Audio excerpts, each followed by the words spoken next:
Hey folks, Larry from Achieving Reality, the podcast. Have you been trying to figure out what subscription box to sign up for? If you're a movie buff, then I've got what you need, baby! Horror Pack!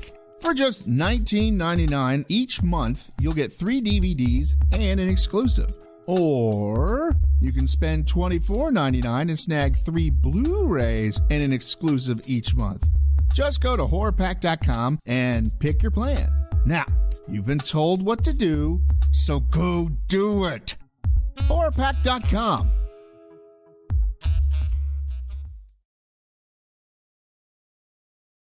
And we're rolling. Ooh. And we're rolling again.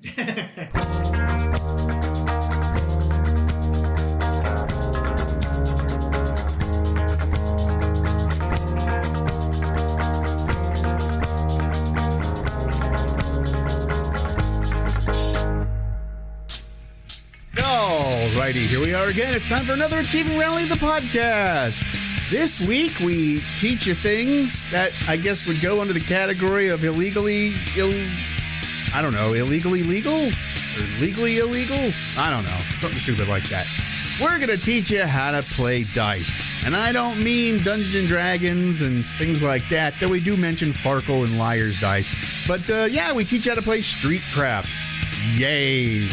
Sit back, relax, and enjoy this episode of Achieving Reality, the podcast. We'll see you at the end. Bye.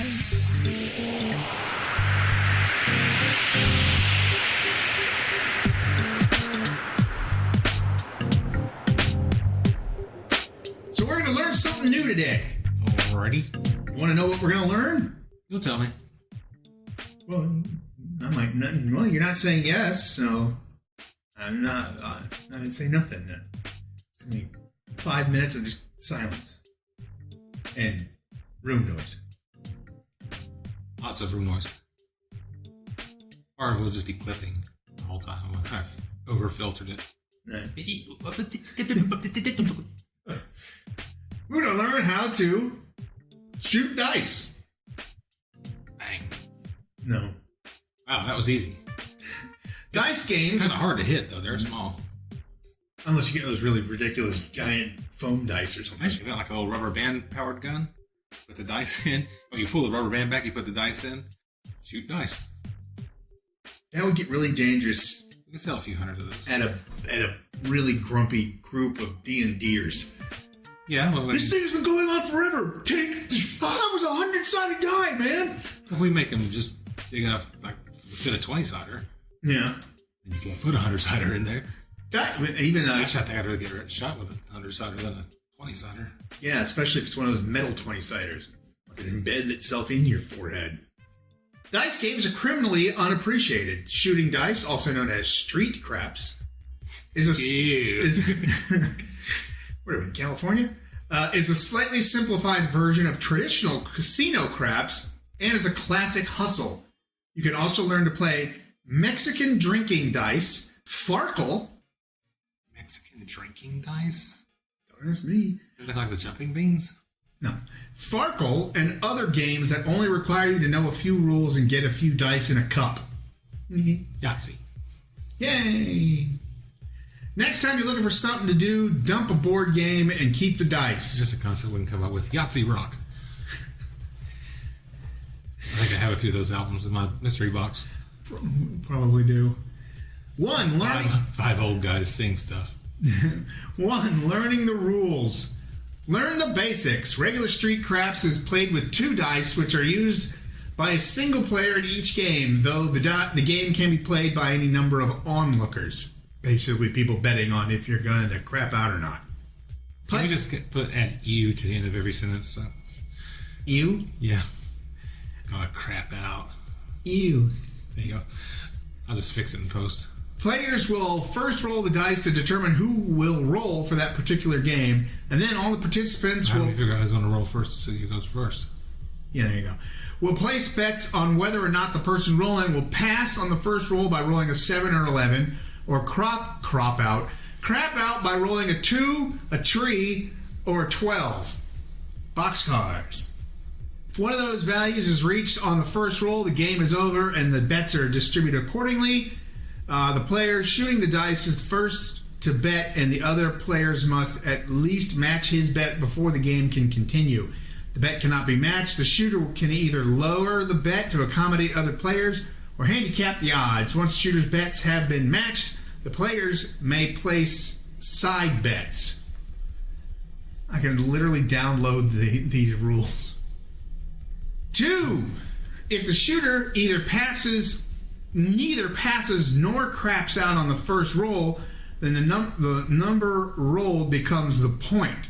4. Right.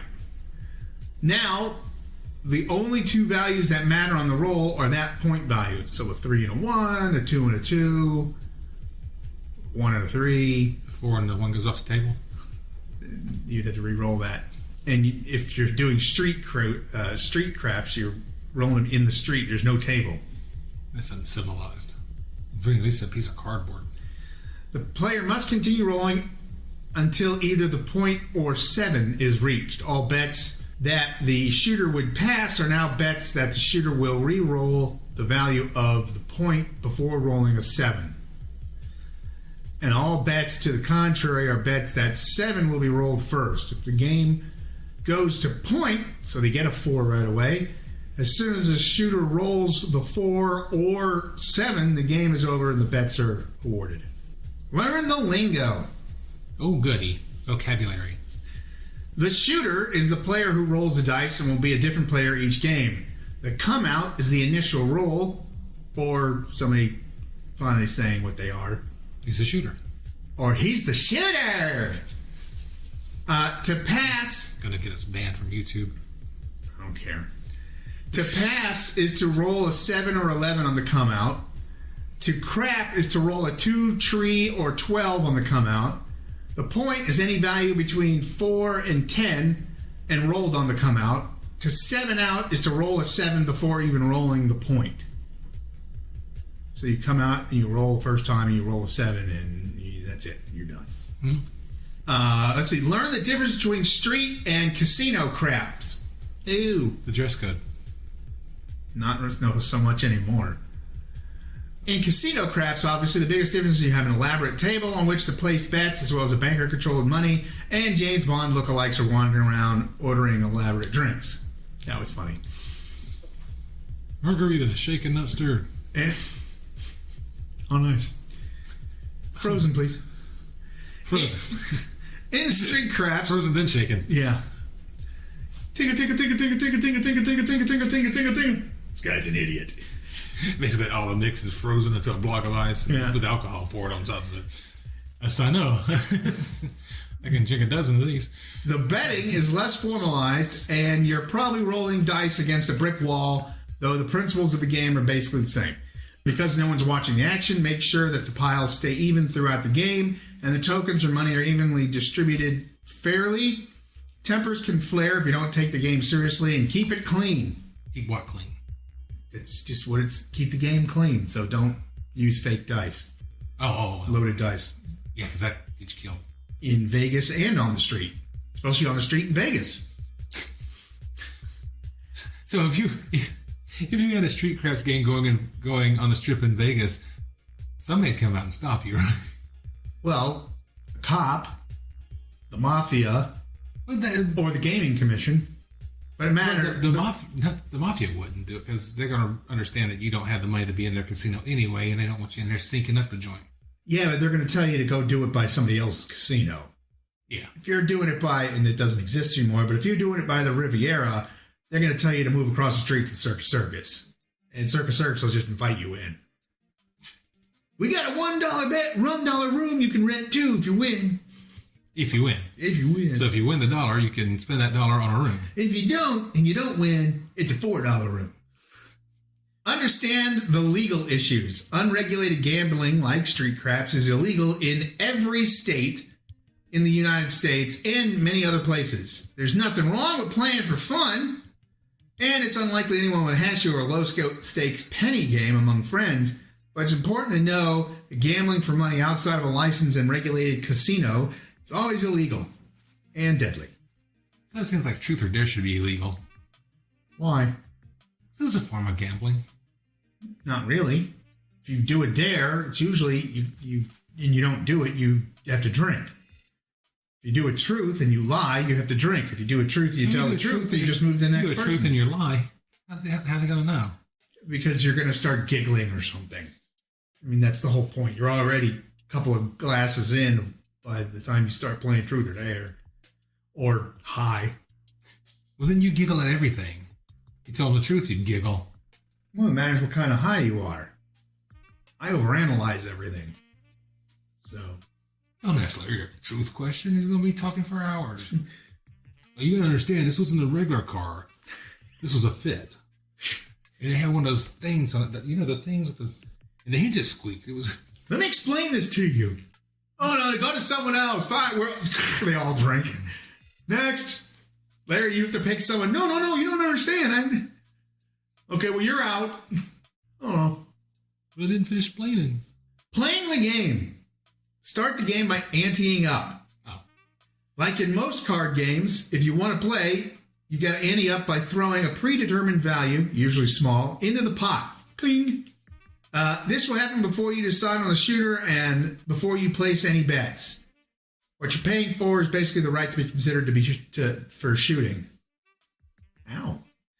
You don't have to place a bet after you've anteed up, like in cards. If you want to sit out for a game but still think about betting, you need to ante up first.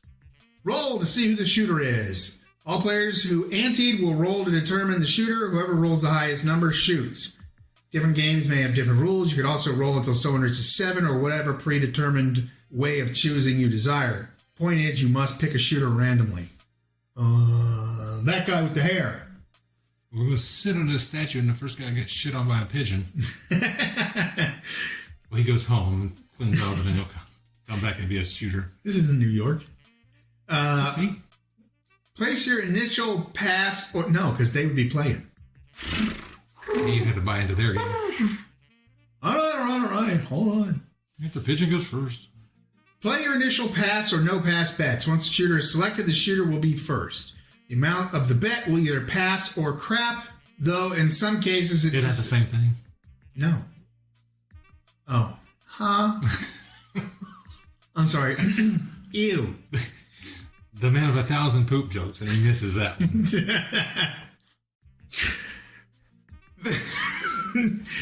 Well, it's because it's only 1,000 poop jokes. If it was 10,000 poop jokes, I would have got it. Ah, okay. I'm just one poop joke off from getting that joke. But now I've gotten it, so I've got another poop joke, apparently. Though in some games, it's assumed the shooter will always bet on himself. Or it's suspicious. Yeah. It's suspicious. It's like, I want to fuck this up. 20 on me fucking it up. Well, you could do that. Oh, look, 11. I'm like, did he really just... So he craps out and we got to pay him money? What? He hits a 12? Wait, what? What? Or we'll always bet pass. But you can't do that in sports. In other words, what? Bet against yourself. Well, you can't be playing and bet against yourself or the other team because that's illegal. Oh, yeah, but... I mean, Jordan... But definitely you can't bet against Pete yourself. Rose. Because you bet against yourself, then you can throw the game. Which is why Pete Rose is banned from being in the Baseball Hall of Fame. Because that's exactly what he did. As a manager. Maybe he was a piss poor manager and he knew it. He was a piss poor manager and knew it, but he also bet against himself on purpose and blew a lot of games that way. As opposed to accidentally betting against himself? Yes. Like all those voters in Florida? Yeah. He accidentally voted for the wrong guy? Oh, no, I pushed the wrong button. I meant to vote for Dukakis. I don't know anything about him. I just like the name. Yeah, that's why I wanted to vote for P-Rod. Say the shooter makes a $10 pass bet. The other players must cumulatively come up with $10, but betting crap. So if you throw in $2 on the initial bet toward the crap, ew. The most you stand to win back is $2 and $2 of the shooter's money. If the other players match the shooter's bet, you can place a side bet with other players who are willing to match more bets if you still want to play. This might include betting either pass or crap. You know, this game needs to be changed from crap to something else. This game needs to have a banker. Monopoly. No, because then everybody rage quit. Flip the street. This is a lot of like. Be like watching Doctor Strange. You got to keep track of how many players you got. You got to divide. And This guy's bet by the number of players, and then everybody's got to chip in that amount. Seems like this is going to be like a lot of counting. There usually is, like, there's always somebody who comes in, has the dice and everything. Street. Well, they're there, and it's usually a guy with a group of friends, and it's usually the quote leader of that group that is looking to start the thing. So he's the one that usually keeps track, and then whoever wins, they throw him a little bit of cheddar. So Danny Zuko has a pair of dice. They head out to an alley somewhere. Yes. Oh, hello. Where's he going? He's gonna get your pot. Nope. He ran over to it, jumped on it, and jumped right back off. Yeah. Well, all his friends are watching. That's why he's performing stunts. Parkour. So, okay, roll the come out. Oh, squirrels, by the way. Yeah, it didn't realize. The shooter rolls the initial come out roll. If the shooter passes or craps, the game is over and the money is distributed evenly among the players according to the bets placed. If the shooter rolls a point, all pass bets become point bets, and all crap bets become bets that the shooter rolls 7 out. Crap out. Or 7 up. We're sorry. We'll start our own game. As the exact same rules, we'll just color everything something different. Yeah. And we'll market it. Then, now that we've said it and we put this out, some ass will do it in 3 months. And yeah, it'll be self-published and selling it on Amazon. 5. Kindle edition. Yeah. 5. Roll for point if necessary. Just hit your pair of dice so that free download for the rules. There you go. Free continue the... this isn't sounding too bad. No. Well, not as bad as you right now. But Hey. Continue rolling until the shooter points up or goes 7 out. Depending on the game, if a point is reached, sometimes the betting goes into higher gear, around a side betting. Not you. Around a side betting when game goes point. Shit's getting real now. Is not uncommon, just as in poker, the betting may continue, although folding is not a possibility in craps. So it's... Unless one of the dice go in the sewer. Very true. So it's probably more often that the initial bets stand through till the end because the games are relatively short. As Danny Zuko brought an extra die. Oh no, you can't do that. Because that may be the loaded die. The game's got to be over at that point. No, they can figure out if it's loaded or not. I don't know. As far as I know, they don't make a special loaded die that only rolls, such and such when you roll it.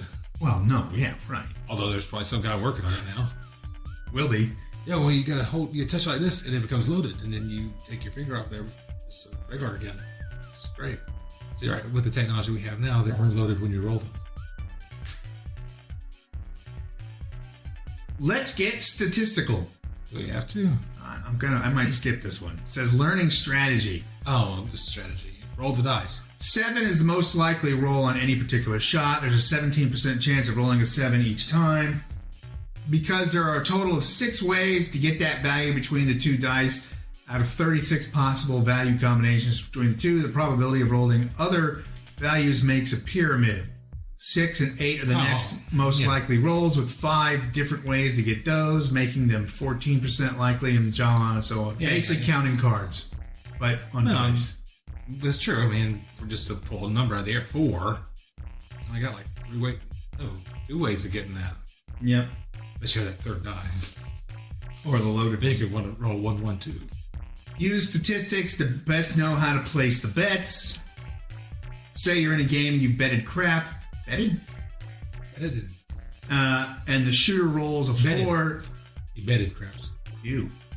Now the Johnny Depp. Now the likelihood is reversed, and the shooter's in the corner. It's more likely to, on the next roll, he'll roll a 7, so your initial bet will be paid off. Now your odds are better. Better or better? When you what? Better or better? Better. When you're the shooter, roll the dice correctly. How do you roll them incorrectly? Well, I'm going to tell you. Put them on their point and go, wee! Spin them like a top. Set the dice so that on top of the die, the 3 is facing up in a V shape. This is traditionally the, quote, set for the dice, so all players know you're not cheating or doing something unfair to the game. Seriously. Usually there's a designated surface the dice have to hit. In a casino craps, the dice must go all the way to the back wall of the table for it to count. This is why in most street craps games it plays against walls. Generally, you'll be a few feet away and roll against the wall or some kind of backdrop. The hell? I don't know. I can't see the screen. No cheating. Bet big when you're the shooter. Hey, most times when you shoot crap, the game involves the shooter making the biggest bet that he will pass and all the other players betting smaller amounts that he will crap out, because you've seen from the probability it's most likely he'll roll a 7, so don't jump into the game. More likely you'll roll a 7 than a 4. Yeah. Or anything else, really. Learn other dice games. Dice are super simple, but have a whole load of possibilities. Let's see. You don't need an elaborate game board or an Xbox to play fun games. And there are plenty of games that don't require a complex series of bets to learn and enjoy. Learn a few to mix it up. That new Street Craps release for the PS5. Hey, they could add it into the new GTA. They should, actually. I'm surprised. Well, they're talking about doing an MMO GTA, so they should put it in that one. Because then you can have people from all over coming around and betting. Well, they do have that. Do they? GTA Online. Oh, yeah, that's true. Well, then they need to add that to that. It may be there. I've never played it. I haven't either. Try CeeLo, sometimes called low dice. This popular game, each player has 3 dice, usually in some kind of a cup. Hopefully not, your cup. Somebody wore this before coming out here? Yeah, sorry, that was me. Played a couple of games of rugby before we came over. Oh! It's a ceramic coffee cup. I need Purell. I need a new coffee cup. Oops. No, it's very convenient. It has a handle. Yeah, but we're not going to be very quiet. The object is to get the highest possible score. At least it's not this one. It's one of those Yeti cups. Basically. We'll grab it up with ice and see what it sounds like. Let's see. The object is to get the highest possible score, though the scoring works somewhat like poker. The highest possible combinations roll a 4, 5, and a 6. This is like a roll flush. So that's CeeLo, and there's, all the others. Get some poker dice then. Play drinking dice, also some kind called Mexican dice or liar's dice. Choke. Just stick to the poop jokes. It's your job. Because that one was horrible. It's your job. Drinking dice, also sometimes called Mexican dice or liar's dice. The first player rolls the dice and carefully looks at the values. So the other... Oh, I actually have liar's dice. So the other players can't see them. Then says the value aloud by either choosing to bluff by reporting the wrong value or telling the truth. The player then passes the cup carefully so as not to tip over the dice to the player to his right. The next player can either challenge or accept the value as reported by the previous player, or can up the ante by making a guess of their own. Eventually, the game must continue until somebody challenges. If upon challenging the initial report was correct, challenger and all the other players lose unless a subsequent player had reported or guessed correctly. If a challenge is upheld, the liars are the losers and usually have to take a drink. So it's a drinking game. Why they just called it that? Roll the bones. While rolling bones is sometimes slang for shooting craps, bones is actually a distinct and complex game that's been around since pirate days. Before that. It goes past pirate days. I'm not interested. I think it's been around since the Roman era. Been around since D&D times. Yeah. Literal D&D times, like when everything was basically like that. Yeah, it's been around since Rome basically owned the world, or the known world.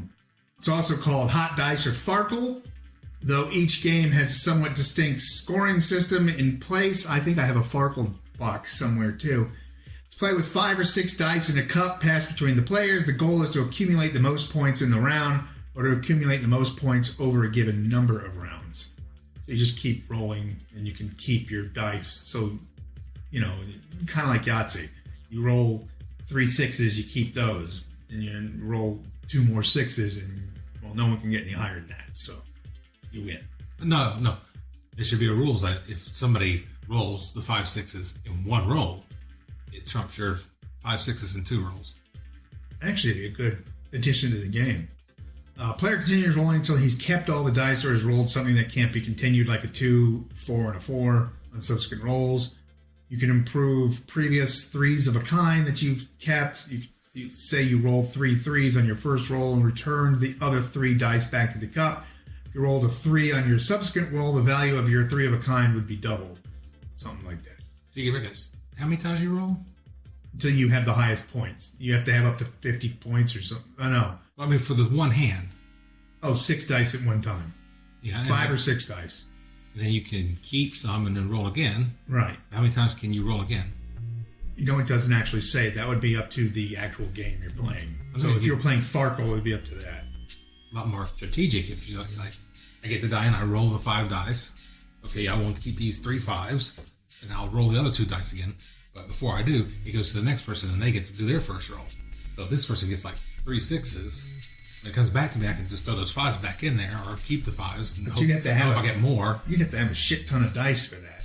Who among our friends doesn't have a shit ton of dice sitting in their house? Fair enough. But that's our friends. Not everybody who's playing Farkle has. You can get gaming them at the convenience store. So right next to the rolling papers. Here's a community question and answer. If I pass, do I roll again or will the next person roll? If you pass, it's over. You're done. A death joke or poop joke?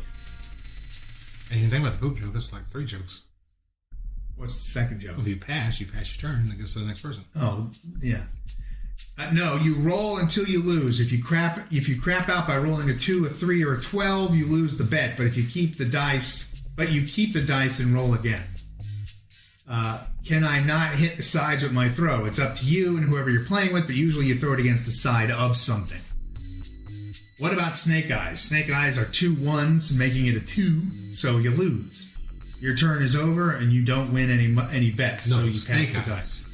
G.I. Joe, what about Snake Eyes? You don't want to play him, because remember, he's a ninja, so he's probably really good at it. And if you piss him off, he just throws one of the dice at you and kills you. Well, we're worried about it. And then you've passed. We're worried about him because that awful movie. Well, that's not his fault. Yeah, but we think it may damage his reputation. We're worried about him. So there you go. That's how to play street craps, basically, and some other dice games. Wow, we milked that for all it was worth. Yeah. So cue... There's got a few poop jokes in there. Cue Las Vegas style music.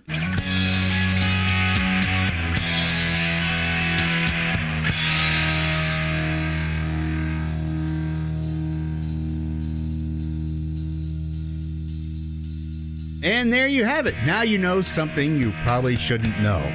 Because, why not? We've got our bathroom series. We've got our how to create something like a cult or a school series. And now we have the series on things that you probably really shouldn't do. I mean, at all. Hey, next week it's going to be how to commit a murder. No, I'm kidding. All right, so for Christmas, in parentheses, and everybody else involved, I'm Larry saying, oh, jeez, I should have eaten that.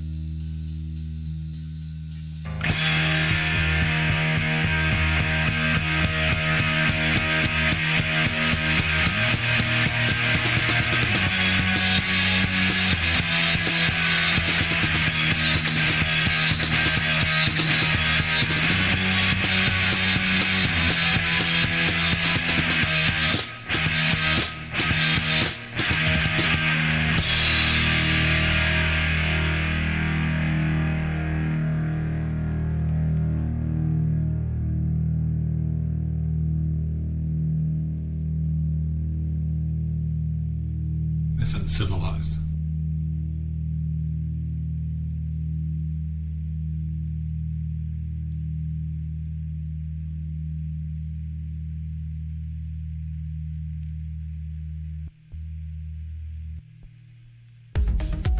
Hey there, listeners. Larry here. If this is your first time listening, then, hey, how's it going? you're listening with a friend or just kind of ran into us, I can help you find us some more. You can find us by searching on Spotify or Podbean by typing in Achieving Reality in the search bar, or you can go on Facebook and type in Achieving Reality and find us that way. Thanks a whole lot and keep enjoying the show. We love you all.